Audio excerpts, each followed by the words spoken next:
Hello YouTube. I've got around a 2000 year model Kawasaki mule I'm working on. The carburetor's gunked up. It's been sitting in a barn for a while. It's got a broken U-joint on. I'm going to have to work on here as well. But first thing I'm going to do is go ahead and rebuild the carburetor on it. I've already got the carburetor off. The engine is a FD620D. And it's a V-twin liquid cooled engine.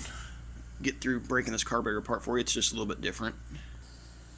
So first thing I usually do is go ahead and take the bowl off the carburetor. Alright, loosen this one up a little bit, so it should be pretty easy to take off. Take that off, get the float out of the way, then pull the needle out. All you have to do is use a pair of pliers. Pull that pin. Your needle and float comes out.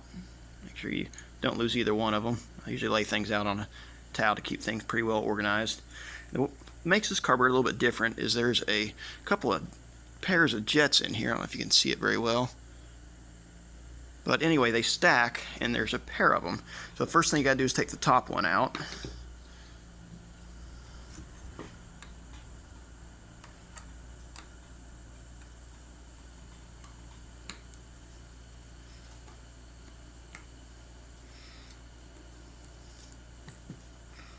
There's your first little jet. Hard to see. Now for the second jet, what I did is I took a big screwdriver and I ground it down, because if you notice the little screwdriver, just a little bit too small to get in there. It'll strip out the screwdriver slots. So I took a cheap screwdriver, filed out down the edge so it'll fit down in there.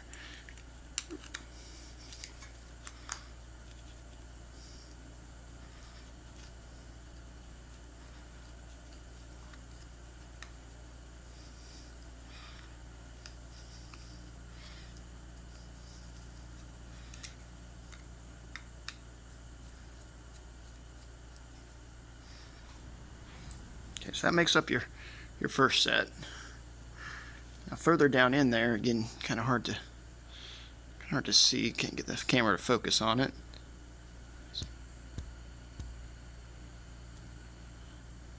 There we go. Got a little light going in there. This is your second set.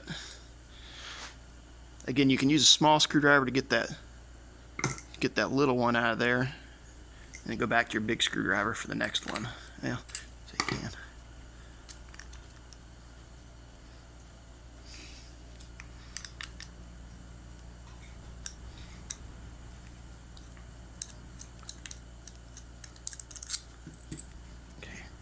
Here's your second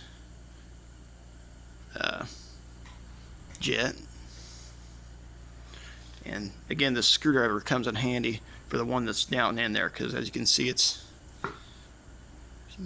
can look at that. To get these carburetors really good and clean, you really need to get all those out of there.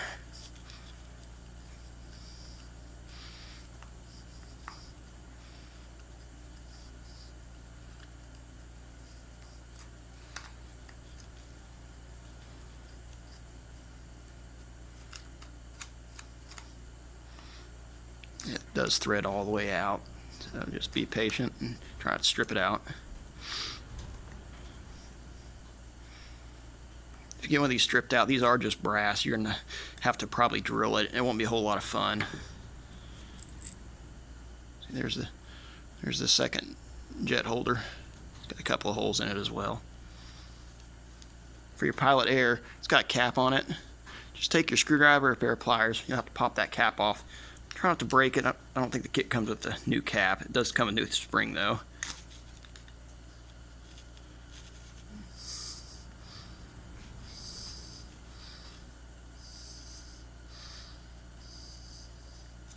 There's that. Should just be able to take a pair of pliers then and just unthread that all the way out. I could use your fingers too. It's not tight.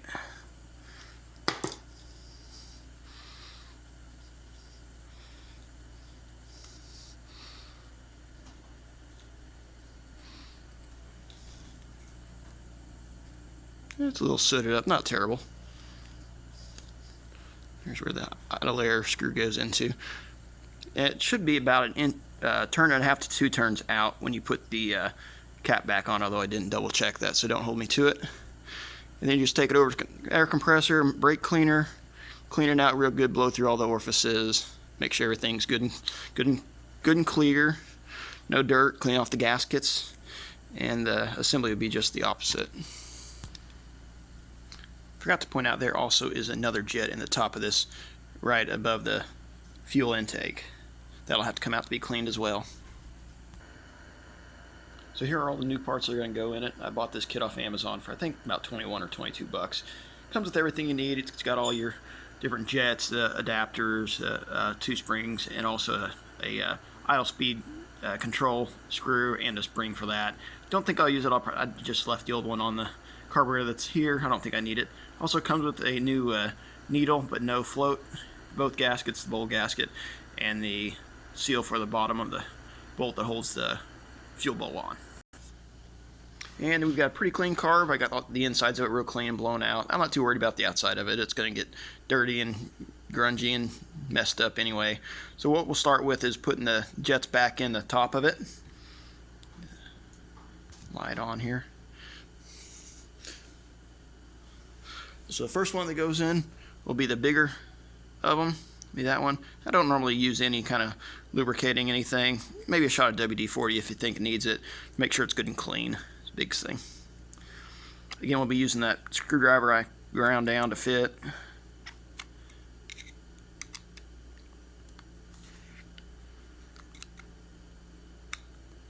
It doesn't fit this one just real good actually. May have to do a little more grinding. Alright, so I filed the tip down just a little more on my grinder. Now it fits into the new brass assembly just fine.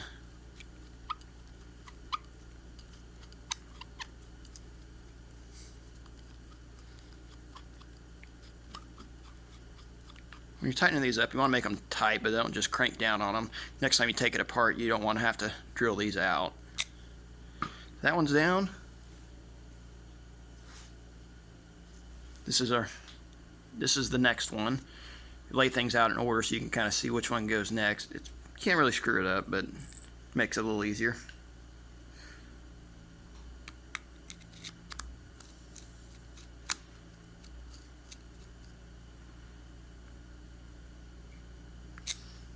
Put that in.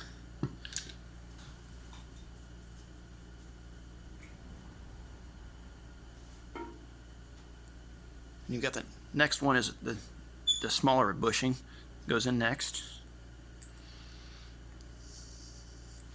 And you have to use the little bit bigger screwdriver for this one since it's got the shoulders on the very outsides.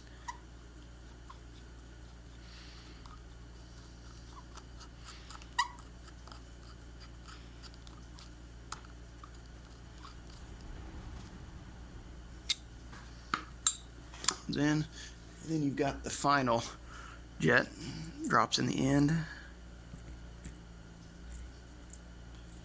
Using a little screwdriver to seat it in place here.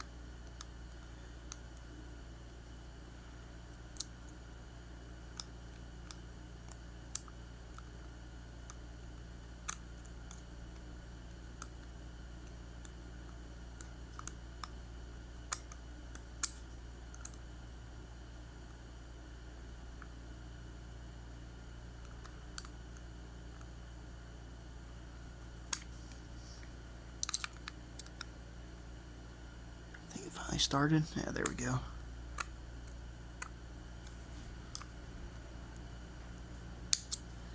Again, you don't want these just super tight because if you do have to take them back out, which if it sets for a while with our crummy gas, you will. Next thing we do is put the floating needle in it.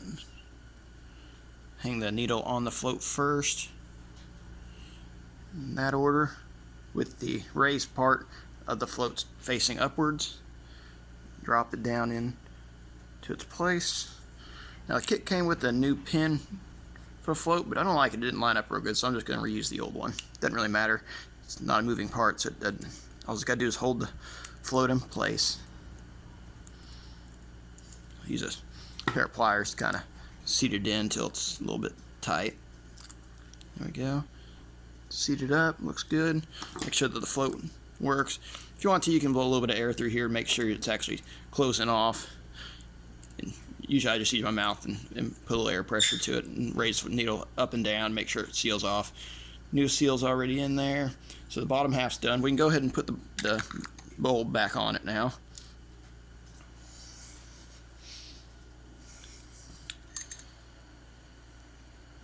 Putting the gasket on the, or the washer on the bolt, hold down bolt.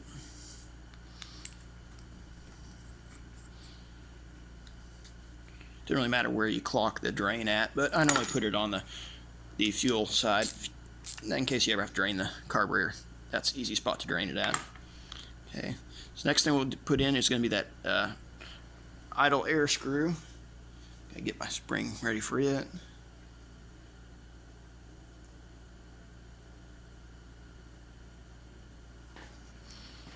I'm not going to put the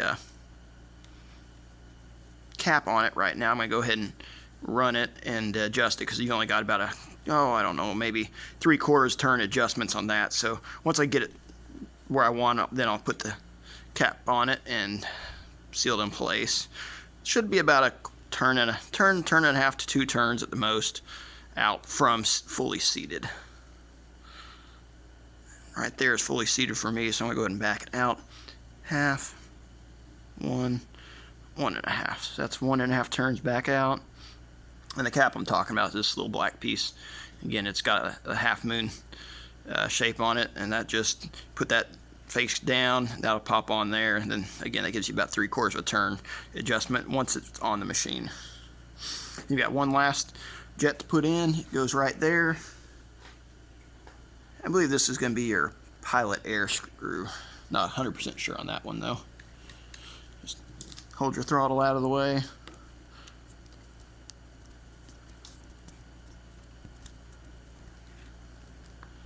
Not really sure I like the way this one's fitting in here though. I may have to reuse the old one.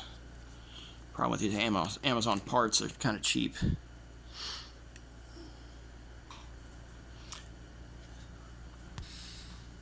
Okay, so after a little bit of working on this, see if you can see these. The one on my left is the brand new one from Amazon. The one on the right is the old one. You see these threads are actually different. So take note if you're using these Chinese parts from Amazon, you may have this happen to you. See how the threads don't mesh?